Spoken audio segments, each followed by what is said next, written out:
mi ideal de comunicación, la libertad total de poder transmitir, de no pedir licencias, de no pedir permiso, de no pedir perdón.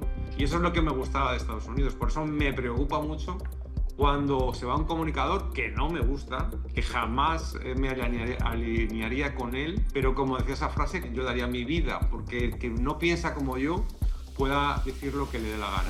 El control que tienen los medios de comunicación ahora, o el control que tiene la política dentro de los medios de comunicación en general, porque vivimos en un momento, Manolo y Esteban, y quiero que me digan si estoy en lo cierto o no, donde la monopolización de los medios, donde antes existía una diversidad de medios enorme, ahora los grandes medios monopolizan todos los medios, Westinghouse, quiero decir, NBC, ABC, CNN. No estamos hablando de un solo medio, estamos hablando de medios que acaparan el resto de los medios. Y estamos hablando además de subvenciones, en un momento donde las tortas publicitarias son cada vez menores, sobre todo para los medios de comunicación. Yo me imagino que uno de los puntos más difíciles es precisamente cómo se financian esas cadenas. Entonces, ¿qué es lo que hacen? Sucumbir a lo que el gobierno les da. Y eso es una realidad, y una vez que tú estás bajo el yugo del gobierno, porque es el gobierno el que te paga con su subvención, pues la mayor parte de estos medios responden a esa política. Entonces, estamos hablando ya en su concepto de medios que están total y absolutamente editorializados y que además están politizados, Esteban. Sí, mira, totalmente de acuerdo, Marian, y también retomo parte de lo que estaba diciendo Manuel, porque yo creo que es sumamente importante. Acá uno tiene que ser un férreo defensor de la primera enmienda. La primera enmienda protege precisamente el discurso que a ti no te gusta. Yo el día de ayer, por cierto, un poco para que vean lo radical que puedo ser yo al momento de defender justamente este principio que a mi juicio es el fundamental para justamente sentar las bases de las libertades que se viven acá en los Estados Unidos. Le dediqué, bueno, una parte importante del programa que yo tengo en Claro Directo América, ¿no? A través de YouTube, a responderle a Pam Bondi, a la fiscal general del Partido Republicano de los Estados Unidos, la que nominó y puso en ese cargo el presidente Donald Trump, porque ella estaba dando unas declaraciones en donde ella decía que había que acabar con el discurso de odio. Y yo dije, mira, nosotros tenemos años quejándonos de que ese discurso de odio es algo sumamente subjetivo, que de una u otra manera puede ser utilizado como un arma política justamente para censurar, y yo critiqué todo lo que estaba diciendo la fiscal general. ¿Qué es lo que sucede en el caso específico de Jimmy Kimmel? Que, ojo, esto era algo que yo no sabía y que justamente cuando me pongo a investigar me doy cuenta de ello. Que efectivamente, bueno, ellos reciben unas licencias a través de esta organización que su director fue el que salió diciendo el día de ayer que podrían investigar a Jimmy Kimmel y a ABC por este tipo de declaraciones. Pero resulta que cuando uno acepta este tipo de licencias, que son las que te dan, bueno, mayor proyección, no utilizando las señales a nivel nacional, hay ciertas letras pequeñas o ciertos acuerdos, ¿no? Que valga la redundancia, los firmantes o los receptores de estas licencias acuerdan para justamente poder recibirla. Y entre ellos habla específicamente de desinformación deliberada en temas de crímenes y de catástrofes. Entonces, este individuo, me refiero a Jimmy Kimmel, con toda la información que ya había salido respecto a el asesino de Charlie Kirk, porque ya las autoridades habían dicho que era un individuo que se había radicalizado a la izquierda, que su propia madre había testificado a las autoridades que incluso tenía conflictos, ¿no?, continuos con su padre, y de hecho lo vemos también en los mensajes que publicaron, en donde él dice, bueno, mi padre se ha vuelto un maga, ¿no?, un trompista loco desde que Donald Trump regresó a la Casa Blanca. Entonces, había algo allí que efectivamente apuntaba a que este señor no tenía ningún tipo de afinidad con Donald Trump, ni con el movimiento MAGA, ni con el Partido Republicano, muy por el contrario, se estaba alineando hacia la izquierda, y el señor Jimmy Kimmel, de manera deliberada, porque ya esta información se había hecho pública, bueno, continuó entonces con esa narrativa. Yo no estoy de acuerdo con que acá se censure porque alguien desinforme, porque alguien diga un discurso de odio o algo por el estilo. Pero bueno, aparentemente esas son las condiciones de esas licencias. En tal caso, me parece a mí que habría que acabar con esa agencia. ¿Por qué tiene que el gobierno dar licencias a quienes la pueden tener, a quienes no, para tener mayor proyección? Y allí, bueno, yo creo que es donde deberíamos, en tal caso, enfocar el debate. En segundo lugar, también las reacciones que han habido de verdad que me parecen sumamente hipócritas. Acá, por ejemplo, tienes, bueno, a Manuel diciendo, mira, yo lo denuncio si lo hace un republicano o si lo hace un demócrata. Yo también me sumo a esa misma narrativa, pero estamos hablando de que los que hoy están llorando por el despido de Jimmy Kimmel, que muchos apuntan que pudo haber sido entonces presión por parte de esta agencia, fueron los mismos que celebraron cuando votaron a Tucker Carlson, cuando el propio ABC votaron a esta señora, se me escapa en estos momentos el nombre, pero por un tuit que ella publicó, que era una especie también de burla. que el año pasado trataron de cancelar a Tony Hinchcliffe porque hizo el chiste en el rally de Donald Trump de la isla de basura, refiriéndose a Puerto Rico. Entonces, no me vengas con que lo tuyo es una defensa de la libertad de expresión, porque cuando tú has tenido la oportunidad de denunciar este tipo de cuestiones, más bien lo que has hecho es aplaudirlo. Hay un video que ahora se está haciendo muy viral de Ocasio-Cortez hace años diciendo que lo de la cultura de la cancelación era algo sumamente positivo.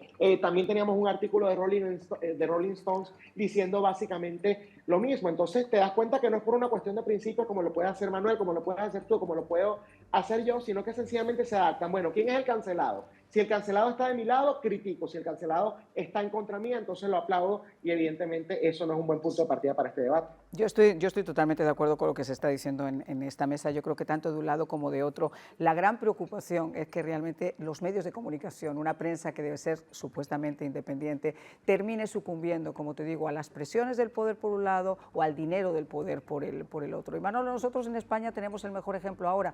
La independencia informativa realmente se ha perdido. ¿Por qué? Porque esa torta publicitaria no existe y porque la gente tiene que sobrevivir y tiene que subsistir. Y si te llega el gobierno, que son realmente quienes tienen el cash, como dicen acá, y te dicen, mira, te voy a subvencionar con este dinero, pues no se van a jugar esa subvención, por mucho que nosotros critiquemos, nos guste o nos disguste. Esto es lo que está pasando también aquí, en este país, en los Estados Unidos, con la mayor parte de esos medios liberales que en muchos casos son selectivos a la hora de criticar, son selectivos a la hora de poner en la palestra, por ejemplo, el hecho de que políticos, muchos de los que hemos escuchado recientemente, hagan apología literal del crimen. Yo recuerdo a la señora Crockett diciendo que esperaba que Ted Cruz le pegaran un coscorrón y un buen bofetón en un meeting, o escuchar, por ejemplo, al candidato a la vicepresidencia de los Estados Unidos, Walsh, decir que lo mejor que le podría llegar a pasar en la mañana es que las acciones de Tesla se cayeran y que le quemaran 60 concesionarios, sin darse cuenta que es una empresa americana que da trabajo a los americanos. Es decir, vivimos en una terminología y en una anestesia general a que esto es normal, y esto no es normal, Manolo. Bueno, yo creo que este país tiene una crisis política que va más allá de unos y de otros. Yo creo que lo primero que hemos estado hablando del tema Biden con esas investigaciones, esas organizaciones, era un claro ejemplo de invasión de las instituciones. Pero tenemos el problema en la justicia, del que se quejó Donald Trump durante los 4 años de Biden, que sentía que había una persecución judicial en su contra, que te hace pensar entonces que el poder político controla a los jueces para que persigan a determinados enemigos. Tenemos una Corte Suprema que es un mini Congreso o un mini Senado, llena de jueces que son o republicanos o demócratas y que votan al son de lo que le marca el partido demócrata o republicano. Tenemos unos directivos en el FBI o en la CIA que se plegan a los intereses del gobierno de turno. Preguntabais que qué va a pasar con la gente responsable de esto que se hizo durante la administración Biden, y probablemente no pase nada, porque el año que viene tenemos otras elecciones a Congreso y Senado y es posible que haya un vuelco político. Es posible que dentro de 4 años vuelva otro demócrata para volver a meterse en las instituciones y que todo lo hecho por Trump se destruya.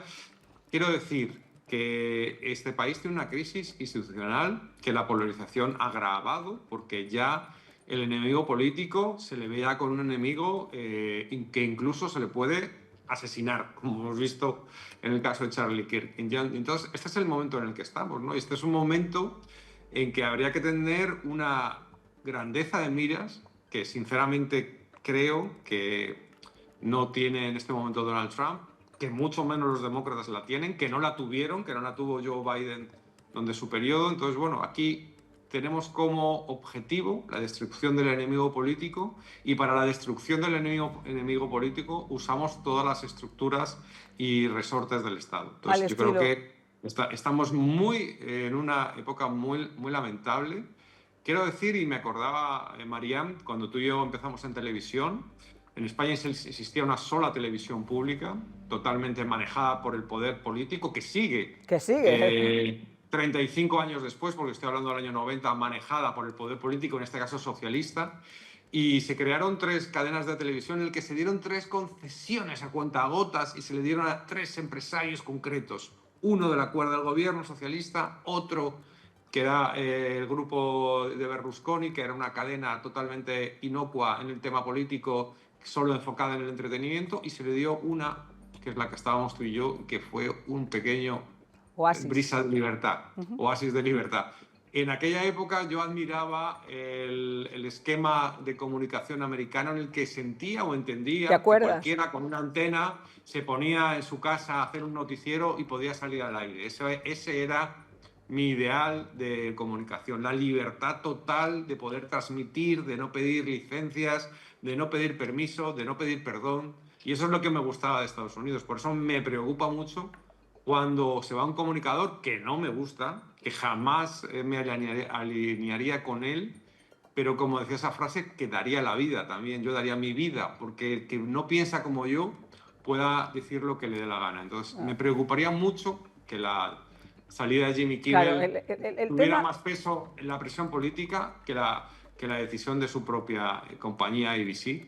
Entonces, para mí, este es el territorio en el que estamos. Yo sé que Esteban es analista republicano y no lo oculta, pero creo que está bien criticar a Biden, y yo soy el primero que le he criticado, lo hemos criticado juntos, Marian, y creo que con Esteban, pero creo que la enfermedad de este país no está en vías de cura. No, yo lo que creo que la enfermedad de este país tiene que empezar primero por llamar a las cosas por su nombre, después por empezar a delimitar. Fíjate, una de las grandes cosas que hicieron nuestros padres fundadores aquí en Estados Unidos fue crear la separación de poderes, y lo hicieron de una forma muy inteligente, porque esa es realmente la base, es el gran estandarte de la democracia, y eso se ha roto, y se ha roto en las administraciones anteriores, y yo esperaría que llegue un momento donde todo pueda generarse desde su propio ámbito, pero entendiendo también que hay una cosa muy diferente entre la libertad de expresión, el libertinaje de la expresión y la apología al terrorismo, y la apología al terror. Y ahí sí tiene que haber un control. Y no sé si le corresponde al gobierno, no sé si le corresponde a la FCC, que por cierto también está politizada, dependiendo de quién es appointed a un puesto o a otro. Entonces estamos en ese pescadito que se va mordiendo la cola.